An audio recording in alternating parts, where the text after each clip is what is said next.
One of my favorite Unity books is Discover the Power Within You by Eric Butterworth. Actually, pretty much anything Eric Butterworth has written, I would say is one of my favorite Unity books. Clear, concise, really expresses what Unity believes. I could open this book anywhere and be reminded of a deep truth that Unity has been teaching for over 100 years. And so this morning, I was in my office, and I picked up this book and opened it up and read this, and I want to share it with you because I think it says probably more concisely and eloquently what I want to say than I ever could say. So, he says, one of the heartwarming stories coming out of the darkness of Nazi terror in World War II is the story of Philippe Vernier, who was subjected to just about every form of indignity because he was a man of peace. He rotted in prison, and his family were harassed and starved. But he had awakened to the dynamics of the kingdom within him, and none of these things had any influence on his faith. An American officer who called upon him afterward reported that the visit with this great soul was the greatest inspiration of his life. Here are some of the words from a letter in Vernier's hand. If you are a disciple of the Master, it is up to you to illumine the earth. You do not have to groan over anything the world lacks. You are there to bring it what it lacks. There where reign hatred, malice, and discord, you will put love, pardon, and peace. For lying, you will bring truth. For despair, hope. For doubt, faith. There where is sadness, you will give joy. If you are in the smallest degree the servant of God, all these virtues of light you will carry with you. Do not be frightened by a mission so vast. It is not really you who are charged with the fulfillment of it. You are only the torchbearer. The fire, even as it burns within you, even when it burns you, is never lit by you. It uses you as it uses the oil of the lamp. You hold it, feed it, carry it around, but it is the fire that works, that gives light to the world and to yourself at the same time. Do not be the clogged lantern that chokes and smothers the light, the lamp timid or ashamed, hidden under a bushel. Flame up and shine before men. Lift high the fire of God. I think that's enough. It spoke to me this morning. I love when I am living in a question, which I do the majority of the time, some question. When I'm living in a question, that I can pick up a book like that and there's some answer, some hint at least of an answer. Because I've been living in this question for myself, and I want to invite you into the question as well, is, am I ready? Am I ready to fully step into my divinity? Am I really ready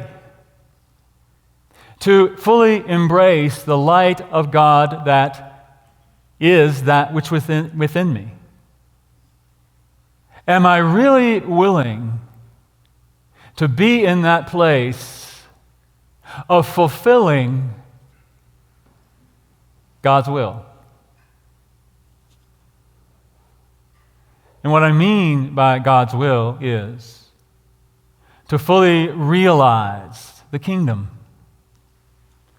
To fully realize the kingdom that exists here and now, as the Master Teacher Jesus said, the kingdom is within you. And what does that mean? I'm not really sure. But I don't think it's really any of my business to figure out what it means. It's only my business to claim it. Are we ready? Are we really ready to be the light of the world, as Jesus said? Not knowing exactly what that means, but knowing that it's really, we're not the ones doing it. I'm going to not be the one doing it. I would be the vessel. And to remember that, and to align with that, and to allow the illumination to come step by step.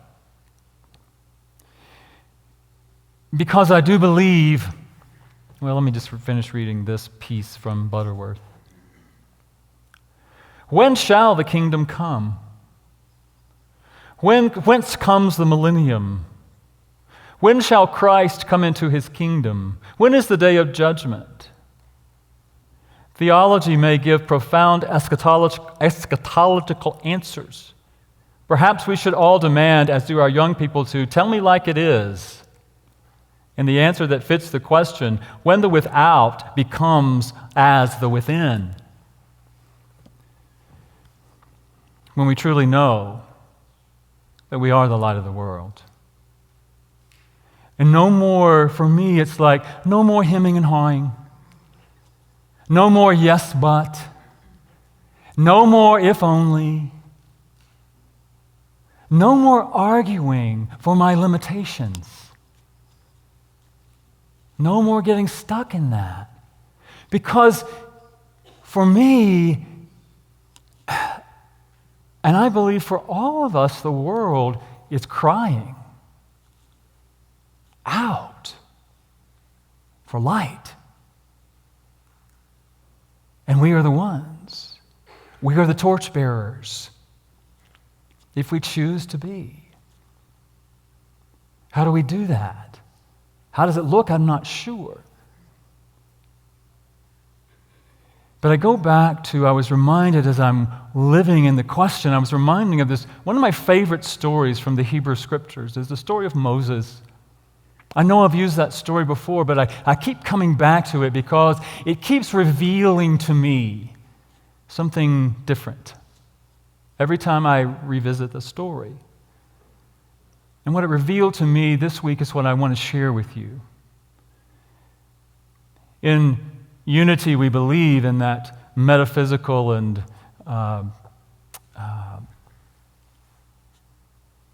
what was I going to say? Anyway, the metaphysical interpretation of Scripture and how it applies to us. So you all know the story of Moses, right? Moses was born as a Hebrew in Egypt in a time when Pharaoh had declared that all of the male children should be killed, and his mother put him in a basket and floated him down the Nile River. Pharaoh's daughter took him out, raised him in the palace as an Egyptian. One day he was out and he noticed a guard mistreating an Israelite and Hebrew person, and he killed the guard. He knew that wasn't going to go over well, so he fled, right? So he went and became a shepherd, and he married a woman, and he became a shepherd. And one day he was out tending his flock, and he decided to go up to Mount Horeb, where he heard a voice saying, "Moses," and he looked, and there was a burning bush. And the burning bush said, "Come closer, come closer." And the burning bush was the voice of God that was calling to him, saying, "Here's what you need to do. You need to go down into Egypt and set my people free." And what did Moses do? What? Me? I'm too old. I don't speak well. I don't know how I would ever do that. How many of us have ever done that? And so the voice kept saying, "Yes, you have what you need. You'll be given what you need for every step along the journey. Just do it." And so we know the story. Moses goes into Egypt, and through all the plagues and all of the things that happened, he leads the people out of Egypt across the Red Sea and parting of the sea, and they wander in the desert for 40 years. looking for the promised land, looking for the land of Canaan. And we know the story that Moses didn't ever go into the kingdom.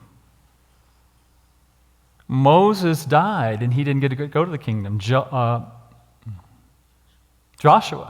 I was going to say Joseph. Joshua was the one who finally led the people across the river into the promised land.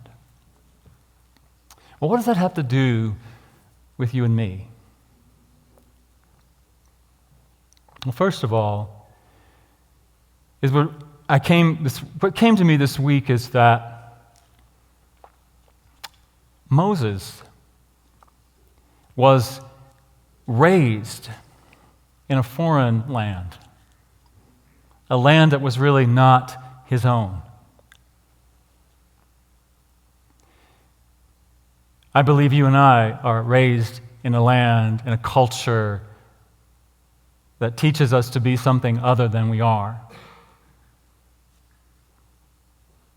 And Moses came to an awareness of what is the real light and is real light. Moses was an Israelite. You and I are a real light. And yet we learn all the stuff that covers up our light. We learn the ideas about ourselves, the ideas about our culture, all of the things that we allow to cover up the light. And Moses represents one who who finally began to realize that, moved away from what he had been raised to know himself as, became a shepherd, and then one day he goes into this place, this high place. Mount Horeb represents for us a high place of consciousness, a high place of awareness. And he hears a voice saying, Moses. And so he turns and he pays attention. And the voice says, go and set my people free. Imagine all of that happening right here. Right here. Charles Fillmore talks about that burning bush as that place of awareness within us, in our gut, in our solar plexus, where the light of the divine is always reaching out to us, always calling us into remembrance of itself, always speaking, hey, come here. Hey, pay attention to me. Give me your attention and your time, because I will be the one to light your way. I am the source of all that you need. As Angie was talking about, we look for it out here, but it's always within us.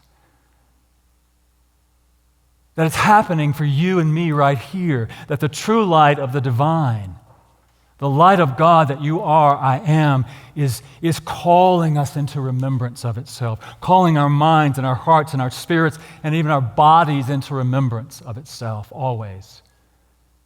And it says to us, you have everything you need to do what is yours to do in every moment. Take the next step and it will show up for you. Take the next step and it shows up for you. Don't worry about what's going to come tomorrow. All you need to do is step into the light and allow that light to guide you. Are you willing? But what do we say to that voice within us? Yeah, maybe tomorrow. Maybe I'll pay attention tomorrow. Or you know what? I've lived for 50 years like this. It's okay. It's okay. Those people in Egypt, they can take care of themselves. What are we saying to that voice? Are we arguing for our limitations?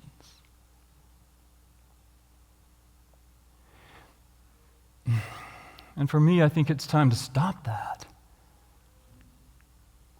Because the world needs us. There's also that metaphysical, metaphorical interpretation of that the voice was saying to Moses, go down into that place of the darkness. Go down into that place within you and draw out the light. Draw out the Israelites. Draw out what is the real light within you. Set my people free. Set the light free within you. Let go of all that stuff. Your history, your baggage.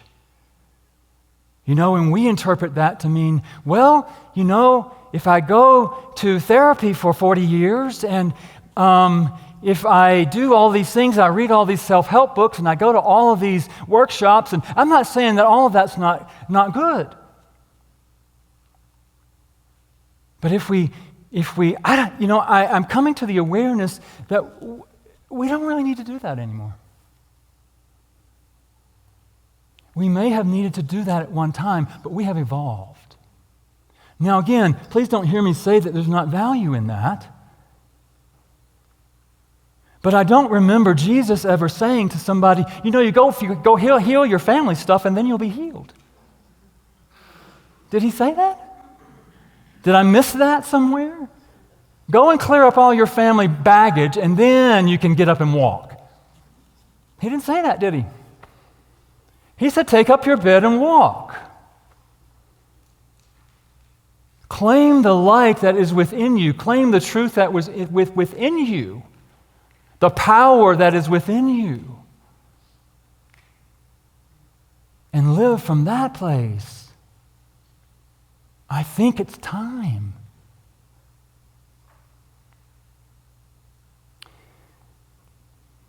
And I think as I reflect back on the Moses story, that was the lesson. For me today, anyway, that was the lesson. That the voice within Moses, that was the burning, the fire that I read about, the fire that is burning within all of us, that's calling us into that place of knowing. It is the source. And it is that voice within us, the fire within us, that is saying to you and to me, I am that I am. The I am that I am is that Christ self within you, the higher self within you. It is available to all of us. And it is that will lead you to your highest unfolding. And I believe that what happened in that moment was that Moses heard the voice. He paid attention to the voice. He even went over to the burning bush, connected with it. And yet something within him said, no, that can't be true. That can't be my truth. I'm not good enough. I'm not enough. I'm not something. And so what happened to Moses?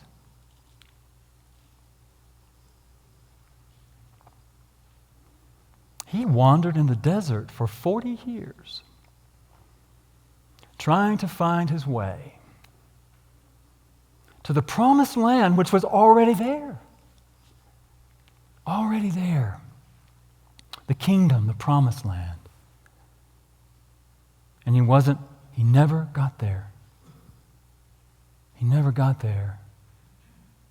Not because he questioned God or because he disobeyed God or whatever the story is we want to associate with that, but because he never claimed his divinity. He never fully stepped into it.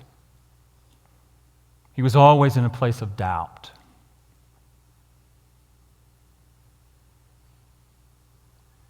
But I would say to us today that there's no need for us to wander in the desert for 40 years. We don't need to do that anymore. We just need to claim it, to accept it, to allow it, to connect with it, to breathe into it, to know that it is right here and right now present.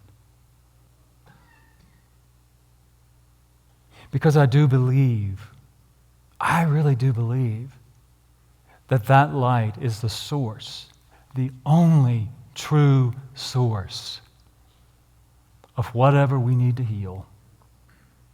Whatever story we want to keep telling about ourselves, whatever we have experienced in the past, there is only one source of light, one source of healing, and it is within you, and it is within me. And it is the light of God, and it's here now present. Are we willing to step into it? Are we willing to claim it? Are we ready? Are we ready to be all that we are here to be? Are we ready to be the fulfillment of God's will, which I believe is for us to claim our divinity and to live it. To live it. And we in Unity believe that was the message of our way shower, Jesus. That was his message.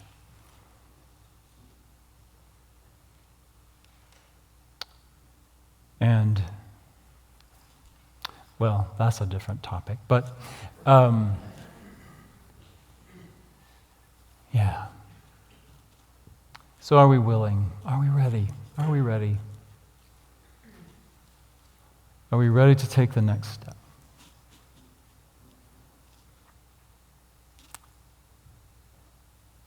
And the answer for me today is yes. I don't know what it means. I really don't. I don't know the how. What's going to happen when I step into that? And I don't think it's a one-time thing. I think it's over and over and over and over again. Yes, I accept my divinity. Yes, I listen to that voice within me. Yes, I follow where it leads me. Yes, I know that everything I need in the moment will be provided for me. And if it's not provided for me, probably it's not mine to do.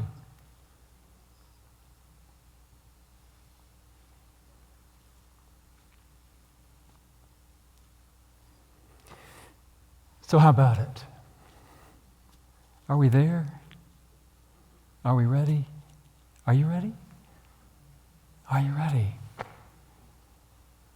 to pay attention, to follow that light within us, wherever it leads us, even if we can't really understand why? Just like poor Moses. I hope so. I hope so.